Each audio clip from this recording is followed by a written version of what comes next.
ನಮಸ್ಕಾರ. ಅಮೋಘ ವಾರ್ತೆಗಳಿಗೆ ಸ್ವಾಗತ. ನಾನು ಪ್ರಿಯಾ ಪ್ರವೀಣ್. ಈಗ ಮುಖ್ಯಾಂಶಗಳು.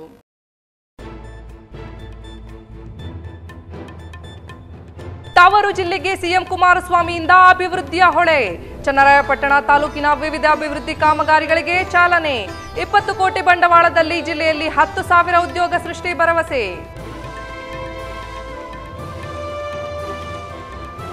ಮತ್ತು ದೇವರ ಆಶೀರ್ವಾದ ಇರೋವರೆಗೂ ಸರ್ಕಾರ ಉರುಳಲ್ಲ. ಯಡಿಯೂರಪ್ಪನಿಗೆ ಬುದ್ಧಿ ಭ್ರಮಣೆಯಾಗಿದೆ. ನಾರ್ವೆ ಸೋಮಶೇಖರ್ ಏಕೆ ಹೆಗಲು ಮುಟ್ಟಿ ನೋಡಿಕೊಳ್ಳುತ್ತಿದ್ದಾರೆ? ಬಿಜೆಪಿ ನಾಯಕರ ವಿರುದ್ಧ ಸಿಎಂ ಕಿಡಿ. ವಾರ್ತೆಗಳ ವಿವರ. ಹಾಸನ ಜಿಲ್ಲೆ ಚನ್ನರಾಯಪಟ್ಟಣ ತಾಲೂಕಿನ ಉದಯಪುರದಲ್ಲಿ ವಿವಿಧ ಅಭಿವೃದ್ಧಿ ಕಾಮಗಾರಿಗಳಿಗೆ ಮುಖ್ಯಮಂತ್ರಿ ಎಚ್ ಡಿ ಕುಮಾರಸ್ವಾಮಿ ಅವರು ಶಂಕುಸ್ಥಾಪನೆ ನೆರವೇರಿಸಿದರು. ಸುಮಾರು 47 ಕೋಟಿ ವೆಚ್ಚದ ಆಲಗೋಡನಹಳ್ಳಿ ವಿವಿಧ ಅಭಿವೃದ್ಧಿ ಕಾಮಗಾರಿಗಳಿಗೆ ಸಿಎಂ ಚಾಲನೆ ನೀಡಿ ಏತ ನೀರಾವರಿ ಯೋಜನೆ, ಆನೆಕೆರೆ ಶ್ರೀ ಶಂಭುದೇವರ ಕೆರೆಯಿಂದ ನೀರು ಎತ್ತಿ ಚನ್ನರಾಯಪಟ್ಟಣ ತಾಲೂಕಿಗೆ 26 ಕೆರೆಗಳಿಗೆ ನೀರು ತುಂಬಿಸುವ ಕಾಮಗಾರಿ, ಸುಮಾರು 135 ಕೋಟಿ ವೆಚ್ಚದ ಕಾಚೇನಹಳ್ಳಿ ಏತ ನೀರಾವರಿ ಯೋಜನೆಯ 3ನೇ ಹಂತ, ಕುಂದೂರು ಮಠ ಕೆಬಿ ಉಪಸ್ಥಾವರ, 489 ಲಕ್ಷ ವೆಚ್ಚದ ಉದಯಪುರ ಸರ್ಕಾರಿ ಐಟಿಐ ಕಾಲೇಜು ಸೇರಿದಂತೆ ವಿವಿಧ ಅಭಿವೃದ್ಧಿ ಕಾಮಗಾರಿಗಳಿಗೆ ಚಾಲನೆ ನೀಡಲಾಯಿತು. ಈ ವೇಳೆ ಸಚಿವರಾದ ಬಂಡೆಪ್ಪ ಕಾಶಂಪುರ್, ಎಚ್ ಡಿ ರೇವಣ್ಣ, ಶಾಸಕರುಗಳಾದ C N Balakrishna, K M Shivalingegowda, K S Lingesh, A T Ramaswamy, ವಿಧಾನ ಪರಿಷತ್ ಸದಸ್ಯ M E Kupalaswamy, IGP Sharath Chandra, DC Rohini Sindhuri, SP Prakash Gowda ಮತ್ತಿತರರು ಹಾಜರಿದ್ದರು. ಮುಂದಿನ ದಸರಾ ಒಳಗಡೆ ಜಿಲ್ಲೆಯಲ್ಲಿ 20 ಕೋಟಿ ಬಂಡವಾಳ ಹೂಡಿಕೆ ಮಾಡುವ ಯೋಜನೆಯನ್ನು ರೂಪಿಸಿದ್ದೇನೆ ಎಂದು ಕುಮಾರಸ್ವಾಮಿ ಅವರು ಹೇಳಿದರು. ಚನ್ನರಾಯಪಟ್ಟಣದ ಅಮಾನಿ ಕೆರೆಯಿಂದ ಕುಡಿಯುವ ನೀರಿಗಾಗಿ ತಾಲೂಕಿಗೆ 25 ಕೆರೆಗಳಿಗೆ ನೀರು ತುಂಬಿಸುವ ಏತ ನೀರಾವರಿ ಯೋಜನೆಗೆ ಶಂಕುಸ್ಥಾಪನೆ ನೆರವೇರಿಸಿ ಮಾತನಾಡಿದ ಅವರು, ಸದ್ಯದಲ್ಲಿಯೇ ಹಾಸನ ಜಿಲ್ಲೆಗೆ ಬೃಹತ್ ಬಂಡವಾಳ ಹೂಡಿಕೆ ಮಾಡುವ ಚಿಂತನೆ ಮಾಡಿದ್ದೇನೆ.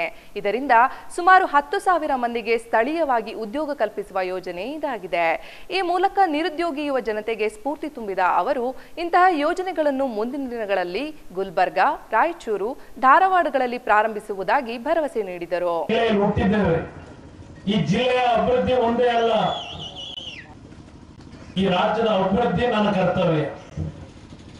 ಸದ್ಯದಲ್ಲೇ ಈ ಜಿಲ್ಲೆ ಒಳಗೆ 20,000 ಕೋಟಿ ಬಂಡವಾಳ ಹೂಡತಕ್ಕಂತ ಒಂದು ಉದ್ಯಮವನ್ನು ಪ್ರಾರಂಭ ಮಾಡಲಿಕ್ಕೆ ಈಗಾಗಲೇ ನಾನು ಚರ್ಚೆಯನ್ನು ಮಾಡಿದ್ದೇನೆ. ಬಹುಶಃ ಮುಂದಿನ ದಸರಾ ಹಬ್ಬದ ಒಳಗೆ ಹಾಸನ ನಗರದಲ್ಲಿ ಇವತ್ತು 20,000 ಕೋಟಿ ರೂಪಾಯಿ ಬಂಡವಾಳವನ್ನು ಹೂಡಿ ಕನಿಷ್ಠ 10,000 ಈ ಒಂದು ಜಿಲ್ಲೆಯ ನಮ್ಮ ಯುವಕರಿಗೆ ಉದ್ಯೋಗವನ್ನ ಇಲ್ಲೇ ದೊರಕಿಸ್ತಕ್ಕಂತ ಒಂದು ಯೋಜನೆಯನ್ನ ಪ್ರಾರಂಭ ಮಾಡಲಿಕ್ಕೆ ಅಂತಿಮವಾದ ರೂಪರೇಷೆಗಳನ್ನ ಸಿದ್ಧ ಮಾಡಿದ್ದೇವೆ. ಇನ್ನು ರಾಜಕೀಯವಾಗಿ ಮಾತನಾಡಿದ ಅವರು, ದೇವರ ಕೃಪಾಶೀರ್ವಾದ, ರಾಜ್ಯದ ತಾಯಂದಿರು ಮತ್ತು ಅಂಗವಿಕಲರುಗಳ ಆಶೀರ್ವಾದ ಇರುವ ತನಕ ಯಾವ ಬಿಜೆಪಿ ನಾಯಕರುಗಳು ಕೂಡ ನನ್ನನ್ನು ಮುಖ್ಯಮಂತ್ರಿ ಸ್ಥಾನದಿಂದ ಇಳಿಸಲು ಸಾಧ್ಯವಿಲ್ಲ ಅಂತ ಬಿಜೆಪಿ ನಾಯಕರುಗಳಿಗೆ ತಿರುಗೇಟು ನೀಡಿದರು. ಇನ್ನು ಬಿಜೆಪಿಯವರು ಪದೇ ಪದೇ ಆರ್ಥಿಕ ಇಲಾಖೆ ಹಣವನ್ನು ಸಾಲ ಮನ್ನಾ ಮಾಡುವ ಮೂಲಕ ಖರ್ಚು ಮಾಡಿ ಖಾಲಿ ಮಾಡಿದ್ದಾರೆ. ಹೀಗಾಗಿ ರಾಜ್ಯದ ಅಭಿವೃದ್ಧಿ ಮಾಡಲು ಎಲ್ಲಿದೆ ಹಣ ಎಂದು ಟೀಕೆ ಮಾಡುತ್ತಿದ್ದಾರೆ. ಆದರೆ ರೈತರ ಸಾಲ ಮನ್ನಾ ಹಾಗೂ ರಾಜ್ಯದ ಅಭಿವೃದ್ಧಿಗೆ ಯಾವುದೇ ಸಂಬಂಧ ಇಲ್ಲ. ಅಭಿವೃದ್ಧಿಯ ವಿಚಾರದಲ್ಲಿ ಆರ್ಥಿಕ ಸಂಪನ್ಮೂಲ ಕ್ರೋಢೀಕರಣಕ್ಕೆ ಏನು ಮಾಡಬೇಕೆಂದು ನಾನು ಮೊದಲೇ ರೂಪಿಸಿದ್ದೇನೆ. ಇನ್ನು ನನ್ನ ನಾಯಕತ್ವದಲ್ಲಿ ರಾಜ್ಯದ ಆರ್ಥಿಕತೆ ಸುಭದ್ರವಾಗಿದೆ ಎಂದರು. ಇವತ್ತು ನನ್ನ ಜನತೆಯ ಮುಂದೆ, ನನ್ನ ಮಾಧ್ಯಮದ ಮಿತ್ರರಿಗೆ ಹೇಳ್ತೇನೆ, ಬರೀರಿ, ಇವತ್ತು ಯಾವ ಬಿಜೆಪಿಯ ನಾಯಕರುಗಳು ಈ ಸರ್ಕಾರ ಇವತ್ತು ಅಭಿವೃದ್ಧಿ ಪೂರ್ವಕವಾದ ಕಾರ್ಯಕ್ರಮವನ್ನು ಮಾಡಲಿಕ್ಕೆ ಅಡಚಣೆಯನ್ನು ಉಂಟು ಮಾಡ್ತಾ ಇದ್ದಾರೆ. ಈ ನಾಡಿನ ಜನತೆಗೆ ಮನವಿ ಮಾಡ್ತೇನೆ, ನಿಮ್ಮ ಬದುಕಿಗೆ ಈ ಸರ್ಕಾರ ಬದ್ಧತೆಯನ್ನ ಇಟ್ಟು ಕೆಲಸವನ್ನು ಮಾಡಲಿಕ್ಕೆ ಹೊರಟಿರ್ತಕ್ಕಂಥ ಈ ಒಂದು ಜನಪರವಾದಂತಹ ಸರ್ಕಾರವನ್ನ ಇವತ್ತು ಉರುಳಿಸ್ತೀವಿ ಅಂತ ಏನು ಉದ್ದೇಶದಲ್ಲಿ ಹೊರಟಿದ್ದಾರೆ.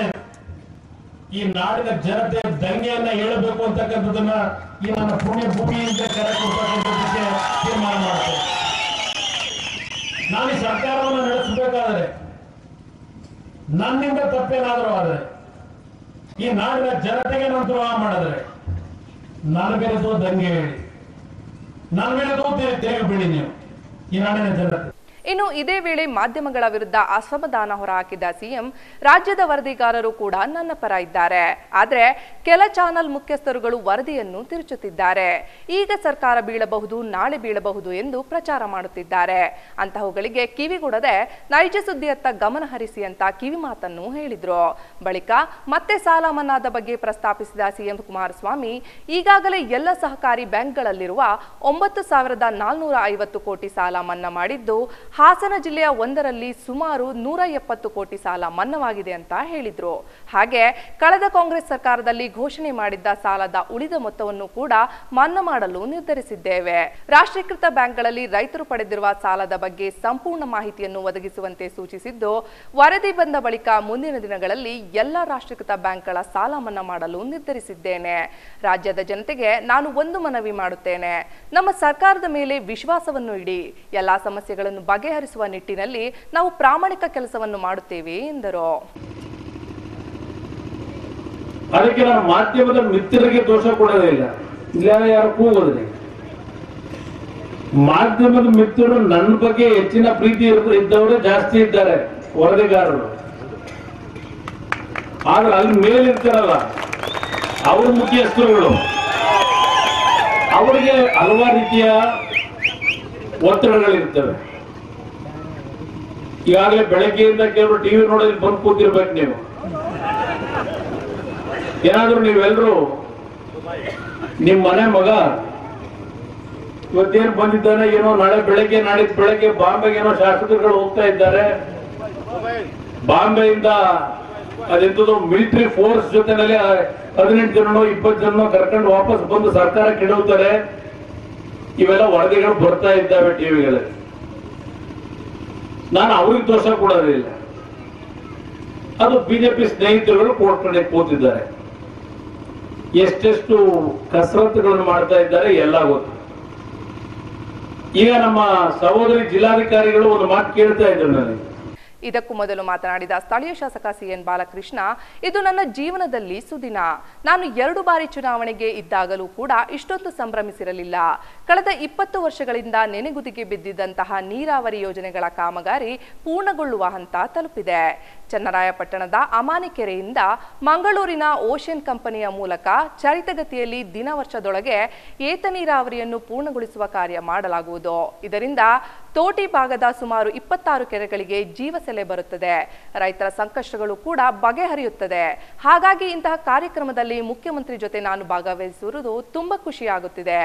ಬಾಗೂರು ನವಿಲೆ ಸುರಂಗ ಒಡಲನ್ನು ಬಗೆದು ತುಮಕೂರು ಭಾಗಗಳಿಗೆ ನೀರನ್ನು ನೀಡಿದ್ದೇವೆ. ಅದೇ ರೀತಿ ಬಾಗೂರು ನವಿಲೆ ಸುರಂಗದ ನಿರ್ಗಮನದಿಂದ ನೀರನ್ನು ಏತ ನೀರಾವರಿ ಮೂಲಕ ಕುಡಿಯುವ ನೀರಿಗಾಗಿ ಚನ್ನರಾಯಪಟ್ಟಣ ತಾಲೂಕಿನ ಹಾಗೂ ಸುತ್ತಮುತ್ತಲಿನ 19 ಕೆರೆಗಳಿಗೆ ನೀರು ತುಂಬಿಸುವ ಯೋಜನೆಯನ್ನು ಕೂಡ ಮಾಡಲಾಗುವುದು ಎಂದರು. ಚುನಾವಣೆಗೋಸ್ಕರ ಭಾಷಣ ಮಾಡ್ತಾವ್ರೆ, MLA ಓಟ್ ತಗೊಳ್ಳೋದಕ್ಕೋಸ್ಕರ ಭಾಷಣ ಮಾಡ್ತಾರೆ ಅಂತ ಕೂಡ ನಮಗೆ ಚುನಾವಣೆಯಲ್ಲಿ ನಿಲ್ತೇವೆ, ಗೆದ್ದ ಮೇಲೆ ತಾಲೂಕಿನ ಅಭಿವೃದ್ಧಿನೇ ನಮ್ಮ ಮುಖ್ಯ ಧ್ಯೇಯ ಎಂತಕ್ಕಂಥ ಮಾತನ್ನು ಕೂಡ ಈ ಸಂದರ್ಭದಲ್ಲಿ ಹೇಳಿದ. ಇವತ್ತು ನಮ್ಮ ನಾಯಕರಾದಂತಹ ಕುಮಾರನು ಇವತ್ತಿನ ಪರಿಸ್ಥಿತಿ ಸಂದಿಗ್ಧವಾದಂತಹ ಸ್ಥಿತಿ ಗೊತ್ತಿದೆ. ಇವತ್ತು ಹೆಚ್ಚೆಚ್ಚು ಒತ್ತಡಗಳನ್ನು ಮಾಡ್ತಾ ಇದ್ದಾರೆ. ಆ ಕಷ್ಟದಲ್ಲೂ ಈ ರಾಜ್ಯದ ಜನರನ್ನು ಉಳಿಸ್ತಕ್ಕಂಥ ಕೆಲಸವನ್ನು ಮಾಡಿದ್ದಾರೆ. ಇವತ್ತು 22 ಲಕ್ಷ ಸಹಕಾರಿ ರೈತರಿಗೆ ಇವತ್ತು 10,000 ಕೋಟಿ ಸಾಲ ಮನ್ನಾವನ್ನ, ಕ್ರಾಂತಿ ಸಾಲವನ್ನ ಮನ್ನಾ ಮಾಡಿ ಕಳೆದ ಸರ್ಕಾರದ 5,000 ಕೋಟಿ ಸೇರಿದಂತೆ 15,000 ಕೋಟಿನ ಇವತ್ತು ಸಹಕಾರಿ ಕ್ಷೇತ್ರದ ರೈತರಿಗೆ ಸಾಲ ಮನ್ನಾ ಮಾಡುವಂತ ಕೆಲಸ ಮಾಡಿದ್ದಾರೆ. ದಿನದ 16 ಗಂಟೆ ಈ ರಾಜ್ಯದ ಬಡವರ, ದೀನ ದಲಿತರ ಎಲ್ಲ ವರ್ಗದವರ ಬಗ್ಗೆ ಕಾಳಜಿ ಇಟ್ಟು ಹೋರಾಟ ಮಾಡ್ತಿರ್ತಕ್ಕಂಥ ಧೀಮಂತ ನಾಯಕರು ಎಚ್.ಡಿ. ಕುಮಾರಸ್ವಾಮಿ ಅವರು ಇರ್ತಕ್ಕಂಥ ಮಾತನ್ನ ಹೇಳಬೇಕಾಗ್ತದೆ. ಇವತ್ತು ಸಮ್ಮಿಶ್ರ ಸರ್ಕಾರದ ನೇತೃತ್ವವನ್ನು ವಹಿಸಿಕೊಂಡು ಉಪಮುಖ್ಯಮಂತ್ರಿಗಳು ಪರಮೇಶ್ವರ್ ಸರ್ ಇದ್ದಾರೆ, ನೇತೃತ್ವ ವಹಿಸಿಕೊಂಡು ಎಲ್ಲರನ್ನೂ ಕೂಡ ಸಹೃದಯದಿಂದ ಒಂದು ಎಲ್ಲರೂ ಒಗ್ಗಟ್ಟಿನಿಂದ ತಗೊಂಡು ಪ್ರಾಮಾಣಿಕವಾಗಿ ಕೆಲಸವನ್ನ ಮಾಡ್ತಾ ಇದ್ದಾರೆ. ಈ ಸರ್ಕಾರ ಸುಭದ್ರವಾಗಿದೆ. ಕುಮಾರಣ್ಣವರ ನೇತೃತ್ವದಲ್ಲಿ ಈ ರಾಜ್ಯದ ಈ ಜನತೆಯ ಸಂಪೂರ್ಣ ಆಶೀರ್ವಾದ 5 ವರ್ಷ ಉತ್ತಮವಾದಂತಹ ಆಡಳಿತವನ್ನು ಕೊಡಿ ಅಂತಕ್ಕಂಥ ಒಂದು ಭಾವನೆ ಪ್ರತಿಯೊಬ್ಬ ಗ್ರಾಮಾಂತರ ನಗರ ಪ್ರದೇಶದ ಜನರಲ್ಲಿದೆ ಅಂತಕ್ಕಂಥ. ನಾನು 2 ಬಾರಿ ಮುಖ್ಯಮಂತ್ರಿಯಾಗಿದ್ದೇನೆ. ತಂದೆ ತಾಯಿ ದೇವರಲ್ಲಿ ಅಪಾರ ನಂಬಿಕೆ ಇಟ್ಟಿದ್ದು ಅವರಿಂದಲೇ ನಾನು ಈ ಸ್ಥಾನಕ್ಕೆ ಏರಿದ್ದೇನೆ. ಹಾಗಾಗಿ ನನ್ನನ್ನು ಮುಖ್ಯಮಂತ್ರಿ ಸ್ಥಾನದಿಂದ ಕೆಳಗಿಳಿಸುವ ಪ್ರಯತ್ನ ಯಾರೇ ಮಾಡಿದರೂ ಅದು ಸಾಧ್ಯವಿಲ್ಲ ಎಂದು ಸಿಎಂ ಕುಮಾರಸ್ವಾಮಿ ವಿಶ್ವಾಸ ವ್ಯಕ್ತಪಡಿಸಿದರು. ನಂತರ ಕಾಚೇನಹಳ್ಳಿ ಏತ ನೀರಾವರಿಯ 3ನೇ ಹಂತದ ಶಂಕುಸ್ಥಾಪನಾ ಸಮಾರಂಭ ಹಾಗೂ ಶೈಕ್ಷಣಿಕ ಕಾಲೇಜುಗಳ ಕಟ್ಟಡ ಕಾಮಗಾರಿ ಶಂಕುಸ್ಥಾಪನೆ ಮಾಡಿದ ಬಳಿಕ ಮಾತನಾಡಿದ ಅವರು, ನನ್ನ ಕರ್ತವ್ಯ ರಾಜ್ಯದ ಅಭಿವೃದ್ಧಿ, ಅದರಿಂದ ಹಿಂದೆ ಸರಿದಿಲ್ಲ ಎಂದು ಘಂಟಾಘೋಷವಾಗಿ ಹೇಳುತ್ತೇನೆ. ನನ್ನ ಮತ್ತು ರಾಜಕೀಯ ಶ್ರೇಯೋಭಿವೃದ್ಧಿಗೆ ದಂಡಿಗನಹಳ್ಳಿ ಕ್ಷೇತ್ರ ಸಾಕಷ್ಟು ಕೊಡುಗೆ ನೀಡಿದೆ. ಅದನ್ನು ನಾನು ಮರೆಯುವುದಿಲ್ಲ. ನನ್ನ ತಂದೆಯ ಮೇಲೆ ನೀವು ಇಟ್ಟಿರುವ ಅಭಿಮಾನದಿಂದ ದೇಶದ ಕೆಂಪು ಕೋಟೆಯ ಮೇಲೆ ಧ್ವಜ ಹಾರಿಸುವ ಅವಕಾಶ ಸಿಕ್ಕಿತ್ತು. ಅದನ್ನು ನಾನು ಮರೆಯುವುದಿಲ್ಲ ಎಂದ ಅವರು, ಸದ್ಯ ಸಮ್ಮಿಶ್ರ ಸರ್ಕಾರ ಬಂದಿದ್ದರಿಂದ ಹಾಸನ ಜಿಲ್ಲೆಯನ್ನು ಅಭಿವೃದ್ಧಿಪಡಿಸುವಲ್ಲಿ ಬಜೆಟ್ನಲ್ಲಿ ಹಾಸನ ಜಿಲ್ಲೆಗೆ 400 ಕೋಟಿ ಮೀಸಲಿಟ್ಟಿದ್ದಕ್ಕೆ ಬಿಜೆಪಿ ಟೀಕೆ ಟಿಪ್ಪಣಿಗಳನ್ನು ಬರೆದರು. ಕೆಲವು ಅಭಿವೃದ್ಧಿ ಮಾಡಲು ನನಗೆ ಕಷ್ಟವಾಗುತ್ತಿದೆ. ಪ್ರತಿಪಕ್ಷದವರು ನನ್ನ ಅಭಿವೃದ್ಧಿಯನ್ನು ಸಹಿಸುತ್ತಿಲ್ಲ ಅಂತ ಆರೋಪಿಸಿದರು. ನಾನು ಇಡೀ ರಾಜ್ಯದಲ್ಲಿ ಎಲ್ಲೇ ಸುತ್ತಾಡ್ತಾ ಇದ್ದು, ನನ್ನ ಹೃದಯ ಇವತ್ತು ನನಗೆ ಜನ್ಮ ಕೊಟ್ಟಂತ ಈ ಒಂದು ಪುಣ್ಯ ಭೂಮಿ ಹಾಸನ ಜಿಲ್ಲೆಯ ಹತ್ತಿರದಲ್ಲೇ ಇದೆ. ಈ ರಾಜ್ಯದ 6.5 ಕೋಟಿ ಜನತೆ ಸಂಪೂರ್ಣವಾಗಿ ಆಶೀರ್ವಾದವನ್ನು ಮಾಡಿ ಈ ರಾಜ್ಯವನ್ನು ಆಳುವಂತಕ್ಕಂಥ ಅಧಿಕಾರ ಕೊಡಲಿಲ್ಲ. ನನಗೆ ಇವತ್ತು ಈ ಸ್ಥಾನದಲ್ಲಿ ನಿಲ್ಲಕ್ಕೆ ಕಾರಣ ಅವರು ದೇವರ ಮೇಲೆ ಇಟ್ಟಿರ್ತಕ್ಕಂಥ ಒಂದು ನಂಬಿಕೆ, ಆ ದೇವರ ಅನುಗ್ರಹ ಒಂದು ಕಡೆ. ಆ ಬಾರಿ ನಾನು ಮುಖ್ಯಮಂತ್ರಿ ಆದಾಗ ಈಗ ನನ್ನನ್ನು ಅಧಿಕಾರ ತಿಳಿಸಬೇಕು ಅಂತ ಹೇಳಿ ಶತಪ್ರಯತ್ನ ಏನು ಪಡ್ತಾ ಇದ್ದಾರೆ. ಅವರ ಜೊತೆಗೆ ಸರ್ಕಾರ ಮಾಡಿದೆ. ಈ ಬಾರಿ ಕಾಂಗ್ರೆಸ್ನ ಒಂದು ಸಹಕಾರದಲ್ಲಿ ಈ ಮೈತ್ರಿ ಸರ್ಕಾರ ಮಾಡಿದ್ದೇನೆ. ಈ ವೇದಿಕೆ ಮುಖಾಂತರ ಮಾಧ್ಯಮದ ಮಿತ್ರರಿಗೆ ಒಂದೆರಡು ವಿಷಯ ನೆನಪಿಸ್ಕೊಡ್ಲಿಕ್ಕೆ ಬಯಸ್ತೇನೆ.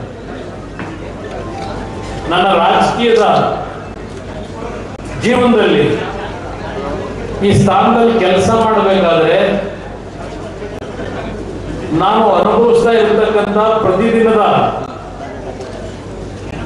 ಒತ್ತಡಗಳಿವೆ. ಅಪ್ಪ ಮತ್ತು ಮಕ್ಕಳು ರಾಜ್ಯವನ್ನು ಲೂಟಿ ಮಾಡುತ್ತಿದ್ದಾರೆ. ಅವರು ಲೂಟಿಕೋರರು ಎಂದು ಕಾಂಗ್ರೆಸ್ ಆರೋಪಿಸಿದ್ದಾರೆ. ನನಗೆ ಇದು ತುಂಬಾ ನೋವಾದ ವಿಚಾರ. ನನ್ನ ಸಹೋದರನ ಮೇಲೆ ಬಂದಿರುವ ಭೂಮಿ ಕಬಳಿಕೆ ಆರೋಪ ಸತ್ಯಕ್ಕೆ ದೂರವಾಗಿದ್ದು, ಮುಂದಿನ ದಿನಗಳಲ್ಲಿ ಜಿಲ್ಲಾಧಿಕಾರಿ ಅವರೇ ಎಲ್ಲ ದಾಖಲೆಗಳನ್ನು ಬಹಿರಂಗಪಡಿಸುತ್ತಾರೆ. ಹಾಗೇನಾದರೂ ಭೂಮಿ ಕಬಳಿಸಿದ್ದೇ ಆದಲ್ಲಿ ಕಾನೂನು ಮೂಲಕ ಕ್ರಮ ಕೈಗೊಳ್ಳಲು ಯಾವುದೇ ಅಭ್ಯಂತರವಿಲ್ಲ ಅಂತ ರೇವಣ್ಣನ ವಿರುದ್ಧ ದನಿ ಎತ್ತಿದ ಮಾಜಿ ಜಿಲ್ಲಾ ಉಸ್ತುವಾರಿ ಸಚಿವ ಎ ಮಂಜು ವಿರುದ್ಧ ಗುಡುಗಿದರು. 2006ನೇ ಇಸ್ವಿನಲ್ಲಿ ಮುಖ್ಯಮಂತ್ರಿ ಆದಾಗ ಫೆಬ್ರವರಿ 3ನೇ ತಾರೀಕು ಅವತ್ತು ರಾಜ್ಯದ ಮುಖ್ಯಮಂತ್ರಿಯಾಗಿ ಪ್ರಮಾಣವಚನ ಸ್ವೀಕಾರ ಮಾಡಿದೆ. ಕೇವಲ 2.5 ತಿಂಗಳಿನಲ್ಲೇ ನನಗೆ ಅವತ್ತು ಬೆಂಬಲ ಕೊಟ್ಟಂತ ಈಗಿನ ವಿರೋಧ ಪಕ್ಷ, ಆ ಪಕ್ಷದಲ್ಲಿರ್ತಕ್ಕಂಥ ಒಬ್ಬ ವಿಧಾನ ಪರಿಷತ್ತಿನ ಸದಸ್ಯ ಬಳ್ಳಾರಿ ಜಿಲ್ಲೆಯಲ್ಲಿ 2 ಅಧಿಕಾರಿಗಳನ್ನ ವರ್ಗಾವಣೆ ಮಾಡದೇ ಇರ್ತಕ್ಕಂಥ ಹಿನ್ನೆಲೆ ಒಳಗೆ ಕೇವಲ 2.5 ತಿಂಗಳೊಳಗೆ ನಾನು ಅಧಿಕಾರ ಸ್ವೀಕಾರ ಮಾಡಿದಾಗ ನಾನು ಯಾವುದೋ ಗಣಿ ಮಾಲೀಕರುಗಳ ಹತ್ರ 150 ಕೋಟಿ ಹಣವನ್ನು ಸಂಗ್ರಹ ಮಾಡಿಬಿಟ್ಟಿದ್ದೇನೆ ಅಂತ ಹೇಳಿ ದೇಶದಾದ್ಯಂತ ಡಂಗೂರ ಹೊಡ್ಕೊಂಡು ಅವತ್ತು ನನಗೆ ಕೊಟ್ಟಂತ ಹಿಂಸೆ ನೀವುಗಳು ಮರೆತಿದ್ರು ನನ್ನ ವೃತ್ತಿಯಿಂದ ನಾನು ತೆಗೆದುಹಾಕ್ಲಿಕ್ಕೆ ಆಗಲ್ಲ. ಈ ರಾಜ್ಯದ ಜನತೆಗೆ ಈ ವೇದಿಕೆ ಮುಖಾಂತರ ಹೇಳಲಿಕ್ಕೆ ಬಯಸ್ತೇನೆ. ಅವತ್ತು ಇಂಥ ಒಂದು ಒತ್ತಡಗಳಲ್ಲೇ ಕೆಲಸ ಮಾಡ್ಕೊಂಡು ಬಂದಿದ್ದೇನೆ. ಅವತ್ತಿನ ಮಂತ್ರಿ ಮಂಡಲದಲ್ಲಿ ಮಂತ್ರಿ ಆಗಿದ್ದಂಥವ್ರು ನನ್ನ ಸಚಿವ ಸಂಪುಟದಲ್ಲಿ ನಾನೇ ಅವರನ್ನ ಕೊಲೆ ಮಾಡಿಸ್ಲಿಕ್ಕೆ ಸುಪಾರಿ ಕೊಟ್ಟಿದ್ದೇನೆ ಅಂತ ಹೇಳಿ ಬಳ್ಳಾರಿಯ ಒಂದು ಪೊಲೀಸ್ ಸ್ಟೇಷನ್ FIR ಹಾಕಿಸ್ತಾರೆ. ಸರ್ಕಾರ ನಡೆಸಲು ಪದೇ ಪದೇ ತೊಂದರೆ ಕೊಟ್ಟರೆ ನಾನು ಸಹಿಸುವುದಿಲ್ಲ ಎಂದು ಮುಖ್ಯಮಂತ್ರಿ ಎಚ್ ಡಿ ಕುಮಾರಸ್ವಾಮಿ ಬಿಜೆಪಿ ವಿರುದ್ಧ ವಾಗ್ದಾಳಿ ನಡೆಸಿದ್ದಾರೆ. ಹಾಸನದ ಹಿರಿಸಾವೆ ಬಳಿ ಮಾತನಾಡಿದ ಅವರು ಬಿಜೆಪಿ ವಿರುದ್ಧ ವಾಗ್ದಾಳಿ ನಡೆಸಿದರು. ಆಪರೇಷನ್ ಕಮಲದ ಹೆಸರಿನಲ್ಲಿ ನಮ್ಮ ಶಾಸಕರುಗಳನ್ನು ಸೆಳೆಯುವಂತಹ ಪ್ರಯತ್ನ ಮಾಡುತ್ತಿದ್ದಾರೆ. ಮುಂದಿನ ದಿನಗಳಲ್ಲಿ ರಾಜ್ಯದ ಜನತೆಗೆ ನಾನೇ ಖುದ್ದು ದಂಗೆ ಏಳಲು ಕರೆ ಕೊಡುವೆ ಎಂದ ಅವರು ಪ್ರತಿನಿತ್ಯ ಶಾಸಕರನ್ನು ಕರೆದುಕೊಂಡು ಹೋಗುವ ಕೆಲಸ ಮಾಡುತ್ತಿದ್ದಾರೆ. ರೈತರ ಸಮಸ್ಯೆಗಳನ್ನು ಬಗೆಹರಿಸಲು ನಾವು ಪರಿಪೂರ್ಣವಾಗಿ ಕೆಲಸ ಮಾಡುತ್ತಿದ್ದೇವೆ. ಅದಕ್ಕೆ ತೊಂದರೆ ಕೊಟ್ಟರೆ ಸುಮ್ಮನಿರೋಲ್ಲ ಎಂದು ಎಚ್ಚರಿಸಿದರು. ಸ್ವತಂತ್ರವಾಗಿ ಹೇಳಲಿಕ್ಕೆ ಅವಕಾಶಗಳಿದೆ. ಪಾಪ ಅವ್ರು ಹೇಳೋದಕ್ಕೆ ನಾನು ಯಾಕೆ ವಿರೋಧ ಮಾಡಲಿ? ತೊಂದರೆ ಇಲ್ಲ. ಅವ್ರು ಏನು ಆಸೆಗಳು ಇಟ್ಕೊಂಡಿದ್ದಾರೆ ಅದ್ರ ಪ್ರಕಾರ ಮುಂದುವರ್ಕೊಂಡು ಹೋಗಲಿ. ನಾನು ಯಾತಕ್ಕೆ ಅದ್ರ ಬಗ್ಗೆ ಚರ್ಚೆ ಮಾಡೋದು? ಸರ್, ಯಡಿಯೂರಪ್ಪ ಹೇಳ್ತಾರೆ ನಾವು ಆಪರೇಷನ್ ಕಮಲ ಮಾಡುವ ಯಾವುದೇ ಪ್ರಯತ್ನ ಮಾಡ್ತಾ ಇಲ್ಲ, ಅವರು ವೃತ ಆರೋಪ ಮಾಡ್ತಾ ಇದ್ದಾರೆ ನಮ್ಮ ಮೇಲೆ. ಈಗ ಮತ್ತೆ ಟಿವಿಲಿ ನೀವೇ ಹೊಡಿತಾ ಇದ್ರಿ. 20 ಜನ ಬಾಂಬೆಗೆ ಸುಮ್ನೆ ಹೋಯ್ತಾವ್ರ? ಇಲ್ಲ, ನಾನು ಕಳಿಸ್ಕೊಟ್ಟಿದ್ದೆ ಬಾಂಬೆಗೆ ಈಗಾಗಲೇ 20 ಜನ ಹಚ್ಚಿದೀವಿ. ಆ ಕಡೆಯಿಂದ ಅದೇದು BSF ಫೋರ್ಸ್ ಮುಖಾಂತರ ಅವ್ರಿಗೆ ರಕ್ಷಣೆ ಕೊಟ್ಕೊಂಡು ಕರ್ಕೊಂಬತ್ತೀವಿ ಬೆಂಗಳೂರಿಗೆ. ಇದು ನಾನು ಹೇಳ್ತಾ ಇರೋದು, ನಾನು ಹೇಳ್ತಿರೋದಲ್ಲ. BJP ಅವರೇ ಸ್ಪ್ರೆಡ್ ಮಾಡ್ಕೊಂಡು ಹೊರಟಿರ್ತಾನೆ ಈ ವಿಷಯಗಳನ್ನ. ಅದಂತಾನೆ ನೀವು ಹೊಡಿತಾ ಇರೋದು. ಆದ್ರೆ ಒಂದು ಹೇಳ್ತೀನಿ, ಯಡಿಯೂರಪ್ಪನವರಿಗೆ ಇದೇ ಥರ ಸರ್ಕಾರ ನಡೆಸ್ತಕ್ಕಂಥದ್ದಕ್ಕೆ ಡಿಸ್ಟರ್ಬ್ ಮಾಡ್ತಾ ಹೋದರೆ ಈ ರಾಜ್ಯದ ಜನಕ್ಕೆ ದಂಗೆ ಹೇಳಲಿಕ್ಕೆ ನಾನೇ ಕರೆ ಕೊಡ್ತೇನೆ. ಇನ್ನು ಇತ್ತೀಚೆಗೆ ಆಪರೇಷನ್ ಕಮಲದ ಕಿಂಗ್ ಪಿನ್ ಎಂಬ ಆರೋಪಕ್ಕೆ ಪ್ರತಿಕ್ರಿಯಿಸಿದ್ದ ಸಕಲೇಶಪುರ ಬಿಜೆಪಿ ಪರಾಜಿತ ಅಭ್ಯರ್ಥಿ ನಾರ್ವೆ ಸೋಮಶೇಖರ್ ಆರೋಪ ಸಾಬೀತುಪಡಿಸುವಂತೆ ಸವಾಲೆಸೆದಿದ್ದರು. ಇದಕ್ಕೆ ಪ್ರತಿಕ್ರಿಯಿಸಿದ ಅವರು, ನಾನು ಅಂದು ಕಿಂಗ್ ಪಿನ್ ಯಾರೆಂಬುದನ್ನು ಹೇಳೇ ಇಲ್ಲ. ನಾರ್ವೆ ಸೋಮಶೇಖರ್ ಏಕೆ ಹೆಗಲು ಮುಟ್ಟಿಕೊಂಡು ನೋಡಿಕೊಳ್ಳುತ್ತಿದ್ದಾರೆ ಎಂದ ಅವರು, ಯಡಿಯೂರಪ್ಪ ನಮ್ಮ ಸರ್ಕಾರ ಟೇಕ್ ಆಫ್ ಆಗಿಲ್ಲ ಅಂತಾರೆ. ನಿನ್ನೆ ರಾತ್ರೋರಾತ್ರಿ ಯಡಿಯೂರಪ್ಪನವರ ಶಿಷ್ಯ ಶ್ರೀಲಂಕಾಕ್ಕೆ ಓಡಿ ಹೋಗಿಲ್ಲವೇ? ಇದು ಟೇಕ್ ಆಫ್ ಅಲ್ಲವಾ ಎಂದ ಅವರು, ಬೆಂಗಳೂರಿನಲ್ಲಿ ಜನರನ್ನು ಲೂಟಿ ಮಾಡುತ್ತಿರುವವರನ್ನು ಹೇಗೆ ಊರು ಬಿಡಿಸಬೇಕೆಂಬುದು ಗೊತ್ತು ಎಂದು ಮಾರ್ಮಿಕವಾಗಿ ನುಡಿದರು. ಅವ್ರ ಹೆಸರನ್ನೇ ಹೇಳಿಲ್ವಲ್ಲಪ್ಪ. ಅವ್ರಿಗೆ ಕುಂಬಳಕಾಯಿ ಕಳ್ಳ ಅಂದ್ರೆ ಅವ್ರೇಕೆ ಹೆಗಲು ಮುಟ್ಕೊಂಡು ನೋಡ್ತಾವ್ರೆ? ನಾನು ಅವ್ರ ಹೆಸರನ್ನೇ ಹೇಳಿಲ್ವಲ್ಲ. ಸ್ವಲ್ಪ ಕಾಯಿರಿ.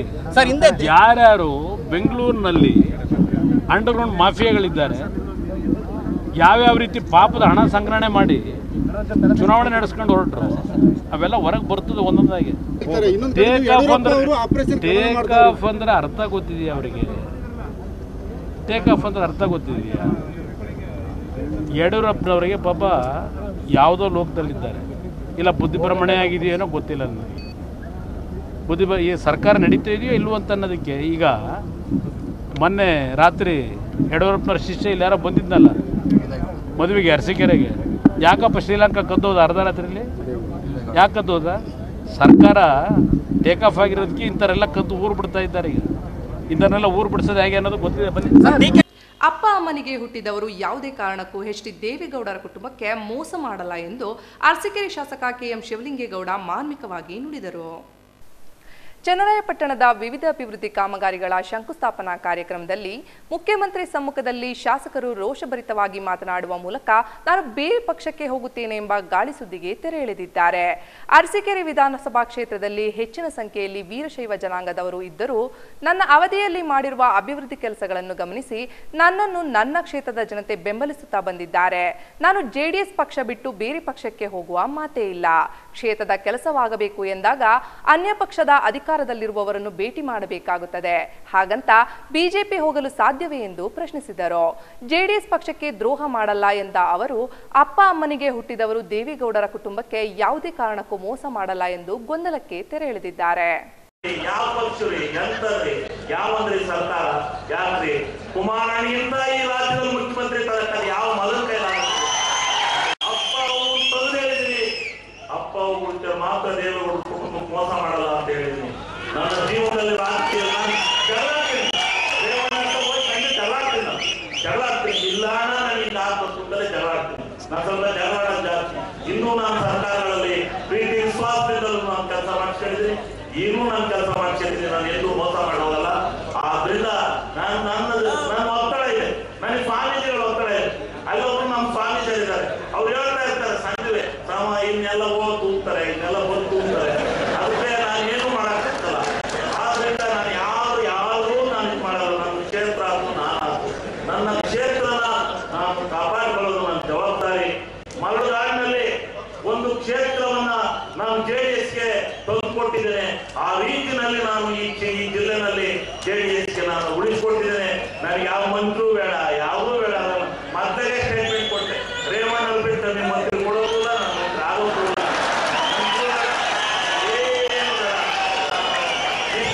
ಕೆಲಸ ಮಾಡ್ತೀನಿ. ನನ್ನ ಕ್ಷೇತ್ರಕ್ಕೆ ಕೆಲಸ ಮಾಡ್ಕೊಡಿ.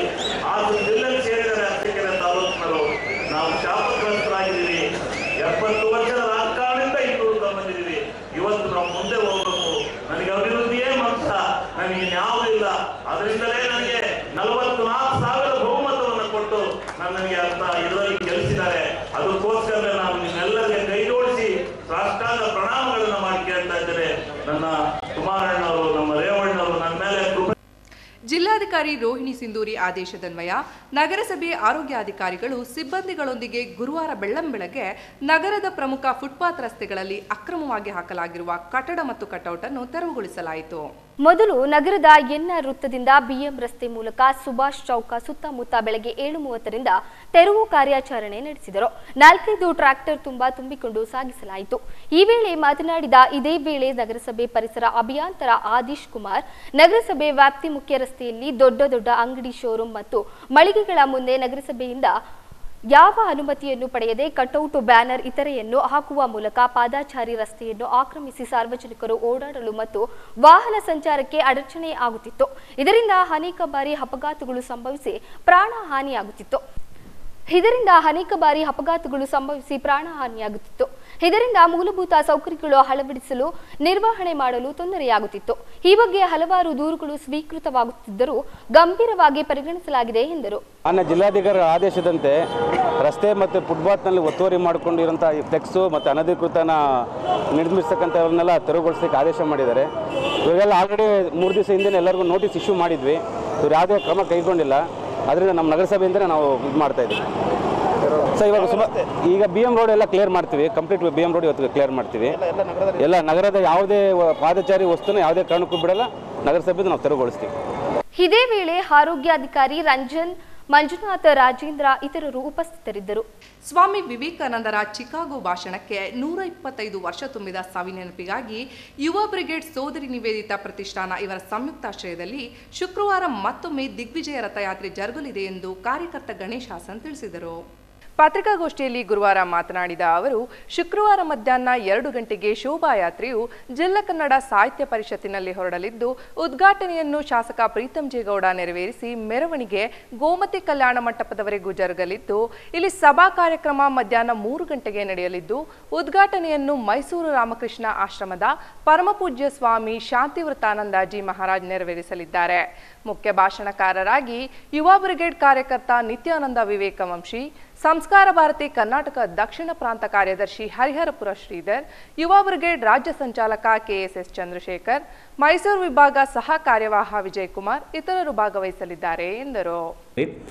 ಒಂದು 20 ಕಲ್ಯಾಣಿಗಳನ್ನ ನಾವು ರಿನೋವೇಟ್ ಮಾಡಿ ಅದಕ್ಕೆ ನೀರು ತುಂಬಿಸಿದ್ದೀವಿ. ಅಂದರೆ ಇವತ್ತು ನೀರು ನಿಂತಿದೆ ಅಲ್ಲಿ. ಅದೇ ಥರ ನಾವು ದೇವಸ್ಥಾನಗಳನ್ನ ರಿನೋವೇಟ್ ಮಾಡಿದ್ದೀವಿ. ದೇವಸ್ಥಾನಗಳನ್ನ ನಾವೇ ಕೈಯಾರೆ ಗಾರೆ ಕೆಲಸ ಸಮೇತ ನಾವೇ ನಮ್ಮ ಯುವ ಬ್ರಿಗೇಡ್ ಕಾರ್ಯಕರ್ತರು ಮಾಡಿದ್ವಿ. ಈ ಥರ ಒಂದು ಕಾರ್ಯಕ್ರಮಗಳನ್ನ ಮಾಡಿದ್ವಿ. ಇದೇ ಥರ ಕಣಕಣದಲ್ಲೂ ಶಿವ, ಮಸಣದಲ್ಲಿ ಮಹಾರಾತ್ರಿ, ನೋಟ್ ಪ್ಯಾಡ್ ಮ್ಯಾನ್, ನಂತರ ಸಾವಿರ ವಿವೇಕಾನಂದರು, ಈ ಥರದ್ದು ಒಂದು ಏನಿಲ್ಲ ಅಂದರೂ ಒಂದು 130 ಡಿಫ್ರೆಂಟ್ ಪ್ರಾಜೆಕ್ಟ್ಸ್ಗಳನ್ನ ನಾವು ಮಾಡ್ತಾ ಬಂದಿದ್ದೀವಿ. ಈಗಲೂ ಮಾಡ್ತಾ ಇದ್ದೀವಿ. ಮಹಾರಕ್ಷಕ ಅಂತ ಇರ್ಬೋದು, ನಮ್ಮ ಯೋಧರುಗಳಿಗೆ ಗೌರವ ಸಲ್ಲಿಸೋದು, ಅವ್ರ ಫ್ಯಾಮಿಲಿಗಳದ ಒಂದು ಗೌರವ ಸಲ್ಲಿಸಿ ಒಂದು ಯಂಗ್ಸ್ಟರ್ಸ್ಗಳಿಗೆ ಒಂದು ಮೋಟಿವೇಶನಲ್ ಸ್ಪೀಚ್ನ ತುಂಬೋದು, ಮತ್ತು ಆರ್ಮಿಗಳಿಗೆ ಜಾಯ್ನ್ ಆಗೋವಂಥ ಒಂದು ಮೋಟಿವೇಶನ್ನ ಮಾಡೋದಿರ್ಬೋದು, ಮತ್ತು ICICI ಬ್ಯಾಂಕ್ ಜೊತೆ ಸೇರಿ ಕ್ಯಾಂಪಸ್ ಸೆಲೆಕ್ಷನ್ಸ್ಗಳಿಗೆ ನಾವು ಕೈ ಜೋಡಿಸಿರೋವಂಥದ್ದಿರ್ಬೋದು. ಈ ಥರ ಕಾರ್ಯಕ್ರಮಗಳನ್ನ ತುಂಬ ಮಾಡಿದ್ದೀವಿ. ಇನ್ನೊಂದೇನೆಂದರೆ ನಮ್ಮ ಮೂಲ ಪ್ರೇರಣೆ ವಿವೇಕಾನಂದರಾಗಿರ್ತಾರೆ. ವಿವೇಕಾನಂದರು ಮತ್ತು ಸೋದರಿ ನಿವೇದಿತ ಆಗಿರ್ತಾರೆ. ಇವು ಚಿಕಾಗೋದಲ್ಲಿ ನಡೆದಂತಹ ಒಂದು ಭಾಷಣ ಏನಿದೆ, ಸ್ವಾಮೀಜಿಯವರು 3.5 ನಿಮಿಷ ಭಾಷಣ ಏನು ಮಾತಾಡ್ತಾರೆ, ನಮ್ಮ ದೇಶದಲ್ಲಿ ಯಾವ ಸಾಧು ಸಂತರುಗಳು ಹೋಗ್ಲಿಕ್ಕೆ ರೆಡಿ ಇರಲ್ಲ. ಅವತ್ತು ನಮ್ಮ ದೇಶ, ನಮ್ಮ ಧರ್ಮ, ನಮ್ಮ ಸಂಸ್ಕೃತಿ ಕಂಪ್ಲೀಟಾಗಿ ಒಂಥರ ಸತ್ತು ಹೋಗಿತ್ತು ಅಂತಲೇ ಹೇಳ್ಬೋದು ನಾವು. ಆ ಪರಿಸ್ಥಿತಿಯಲ್ಲಿದ್ದಾಗ ಯಾರೂ ಹೋಗ್ಲಿಕ್ಕೆ ರೆಡಿ ಇರಲ್ಲ. 2 ವರ್ಷದ ಮುಂಚೆನೇ ವಿವೇಕಾನಂದರು ಹೇಳ್ತಾರೆ ಅವ್ರ ಶಿಷ್ಯಂದಿರಿಗೆ, ಈ ಚಿಕಾಗೋ ಭಾಷಣ ಆಗ್ತಿರೋದು ನನಗೆ ಅಂತ ಹೇಳಿರ್ತಾರೆ. ಸೊ ನಮಗೆ ಸಹಯೋಗ ಅಂದರೆ ಸಹಾಯ ಮಾಡ್ತಿರೋಂಥವ್ರು ಕನ್ನಡ ಸಾಹಿತ್ಯ ಪರಿಷತ್ನವರು ಸಹಾಯ ಮಾಡ್ತಿದ್ದಾರೆ. ರಾಷ್ಟ್ರೀಯ ಸ್ವಯಂ ಸೇವಕ ಸಂಘದವರು. ಪತ್ರಿಕಾಗೋಷ್ಠಿಯಲ್ಲಿ ಯುವ ಬ್ರಿಗೇಡ್ ಲೋಹಿತ್, ತುಷಾರ್ ಇತರರು ಪಾಲ್ಗೊಂಡಿದ್ದರು. ಹೆರಿಗೆ ಸಂದರ್ಭದಲ್ಲಿ ಆರೋಗ್ಯದ ಏರುಪೇರಿನಿಂದ ಗರ್ಭಿಣಿಯರು ತೊಂದರೆ ಅನುಭವಿಸಬೇಕಾಗುತ್ತದೆ ಹಾಗೂ ಜನಿಸುವ ಶಿಶುವಿನ ಮೇಲೂ ವ್ಯತಿರಿಕ್ತ ಪರಿಣಾಮ ಉಂಟಾಗುವುದರಿಂದ ಗರ್ಭಿಣಿಯರು ಉತ್ತಮ ಪೌಷ್ಟಿಕಾಂಶವುಳ್ಳ ಆಹಾರ ಸೇವಿಸಬೇಕೆಂದು THO ತಿಮ್ಮಯ್ಯ ತಿಳಿಸಿದರು. ಪಟ್ಟಣದ ಅಂಬೇಡ್ಕರ್ ಭವನದಲ್ಲಿ ಮಹಿಳಾ ಮತ್ತು ಮಕ್ಕಳ ಅಭಿವೃದ್ಧಿ ಇಲಾಖೆ, ಹಾಸನ ಶಿಶು ಅಭಿವೃದ್ಧಿ ಯೋಜನೆ ಹಾಲೂರು ಇವರ ಸಹಯೋಗದಲ್ಲಿ ಆಯೋಜಿಸಿದ್ದ ವಿಶ್ವ ಪೌಷ್ಟಿಕ ಆಹಾರ ಸಪ್ತಾಹ ಮತ್ತು ಮಾತೃವಂದನಾ ಸಪ್ತಾಹ ಕಾರ್ಯಕ್ರಮವನ್ನು ಉದ್ಘಾಟಿಸಿ ಮಾತನಾಡಿದ ಅವರು, ಅಪೌಷ್ಟಿಕತೆ ಮತ್ತು ರಕ್ತಹೀನತೆ ತಡೆಗಟ್ಟುವುದರಿಂದ ಬಾಣಂತಿ ಮತ್ತು ಮಗುವಿನ ಮೇಲಾಗುವ ವ್ಯತಿರಿಕ್ತ ಪರಿಣಾಮಗಳನ್ನು ತಡೆಗಟ್ಟಬೇಕು. ಇದು ನಮ್ಮ ಜವಾಬ್ದಾರಿ ಮತ್ತು ಉತ್ತಮ ಆಹಾರದ ಜೊತೆಗೆ ಕಾಲಕಾಲಕ್ಕೆ ಔಷಧಗಳನ್ನು ಸೇವಿಸುವುದರ ಜೊತೆಗೆ ತಪಾಸಣೆಗಳನ್ನು ನಡೆಸುತ್ತಿರಬೇಕೆಂದರು. ಕಡಿಮೆ ಹುಟ್ಟುತ್ತವೆ.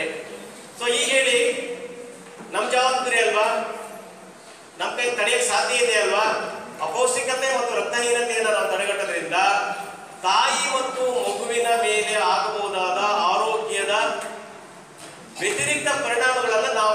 ತಡಿಬಹುದು, ಅದು ನಮ್ಮಗಳ ಜವಾಬ್ದಾರಿ.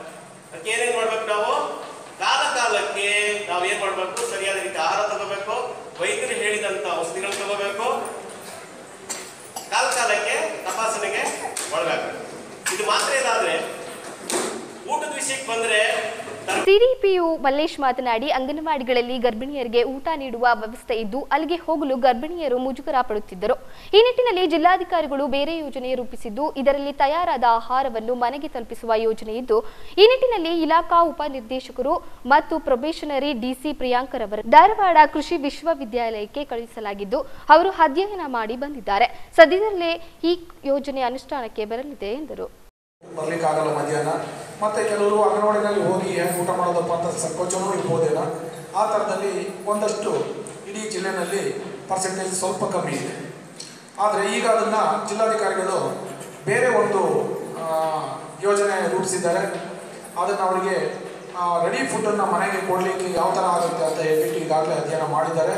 ಮೊನ್ನೆ ನಮ್ಮ ಉಪನಿರ್ದೇಶಕರನ್ನು ಮತ್ತು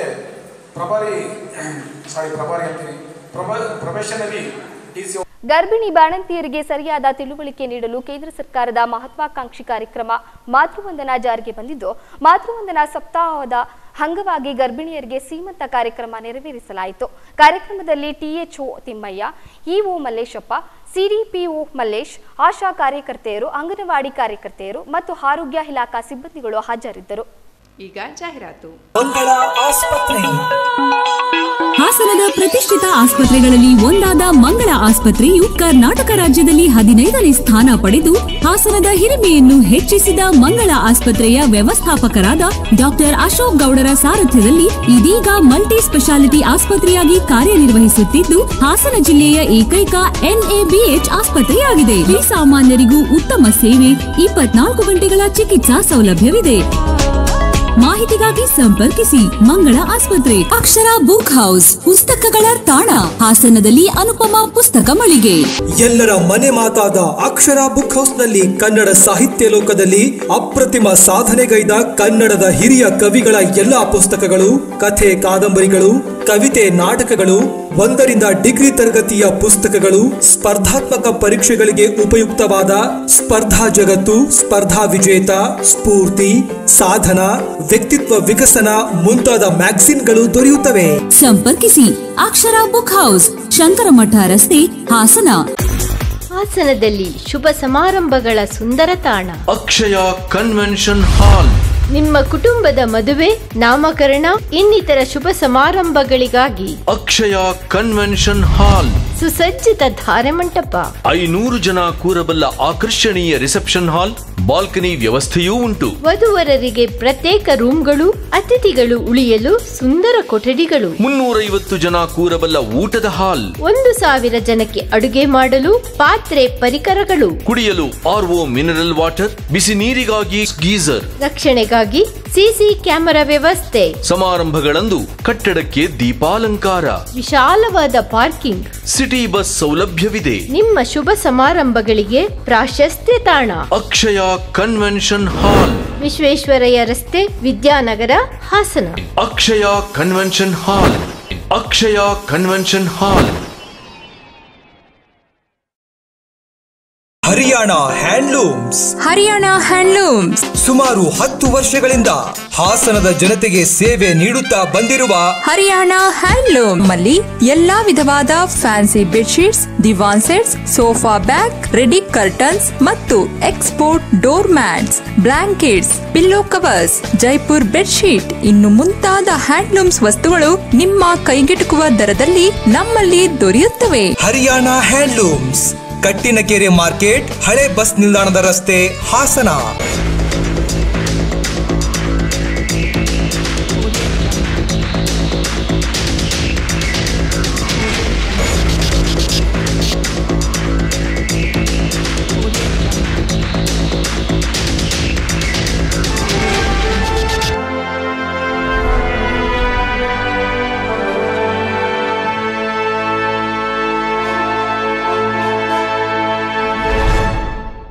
ಮತ್ತೊಮ್ಮೆ ಅಮೋಘ ವಾರ್ತೆಗಳಿಗೆ ಸ್ವಾಗತ. ಕರ್ನಾಟಕ ರಕ್ಷಣಾ ವೇದಿಕೆ ರಾಜ್ಯಾಧ್ಯಕ್ಷ ಪ್ರವೀಣ್ ಶೆಟ್ಟಿ ಅವರ ಜನ್ಮದಿನದ ಅಂಗವಾಗಿ ನಗರದ ಗೌರಿಕೊಪ್ಪಲಿನಲ್ಲಿರುವ ಜೀವನ ಜ್ಯೋತಿ ಕಿವುಡ ಶಾಲೆಯಲ್ಲಿ ಮಕ್ಕಳ ಜೊತೆ ಸರಳವಾಗಿ ಮತ್ತು ಅರ್ಥಪೂರ್ಣವಾಗಿ ಕೇಕ್ ಕತ್ತರಿಸುವ ಮೂಲಕ ಆಚರಿಸಲಾಯಿತು. ಕರವೇ ಜಿಲ್ಲಾಧ್ಯಕ್ಷ ಸತೀಶ್ ಪಟೇಲ್ ಮತ್ತು ಮಹಿಳಾ ಅಧ್ಯಕ್ಷೆ ಸುಧಾ ಗಿರೀಶ್, ಶಕುಂತಲಾ, ಸತ್ಯಾವತಿ, ಹಾಷಾ, ಯುವ ಘಟಕ ಅಧ್ಯಕ್ಷ ಹಬಿ, ಶಶಾಂಕ್ ಸೇರಿ ಮಕ್ಕಳ ಕೈಲಿ ಕೇಕ್ ಕತ್ತರಿಸಲಾಯಿತು. ನಂತರ ಎಲ್ಲ ಮಕ್ಕಳಿಗೂ ಸಿಹಿ ಹಂಚಿದರು. ಕಿವುಡು ಮಕ್ಕಳ ಪರೀಕ್ಷೆಗೆ ಬೇಕಾಗಿರುವ ಸಾಮಗ್ರಿಯನ್ನು ಇದೇ ವೇಳೆ ವಿತರಿಸಿದರು. ನಂತರ ಮಾತನಾಡಿದ ಕರವೇ ಜಿಲ್ಲಾಧ್ಯಕ್ಷ ಸತೀಶ್ ಪಟೇಲ್ ಅವರು, ನಾಡು ನುಡಿ ನೀರಿಗೆ ಧಕ್ಕೆ ಬಂದಾಗ ನಮ್ಮ ಸಂಘಟನೆಯು ಹೋರಾಟ ಮಾಡುತ್ತಾ ಬರುತ್ತಿದೆ. ನಮ್ಮ ರಾಜ್ಯಾಧ್ಯಕ್ಷರ ಹುಟ್ಟುಹಬ್ಬದ ಅಂಗವಾಗಿ ಕಿವುಡು ಜ್ಯೋತಿ ಶಾಲೆಯಲ್ಲಿ ಮಕ್ಕಳಿಂದ ಕೇಕ್ ಕತ್ತರಿಸಿ ಸರಳವಾಗಿ ಆಚರಿಸುವುದು ನಮಗೆ ಸಂತೋಷ ತಂದಿದೆ ಎಂದರು. ಮಕ್ಕಳ ಪರೀಕ್ಷೆಗೆ ಅವಶ್ಯಕವಾಗಿರುವ ಸಾಮಗ್ರಿಯನ್ನು ಇದೇ ವೇಳೆ ಕೊಟ್ಟಿರುವುದಾಗಿ ಹೇಳಿದರು.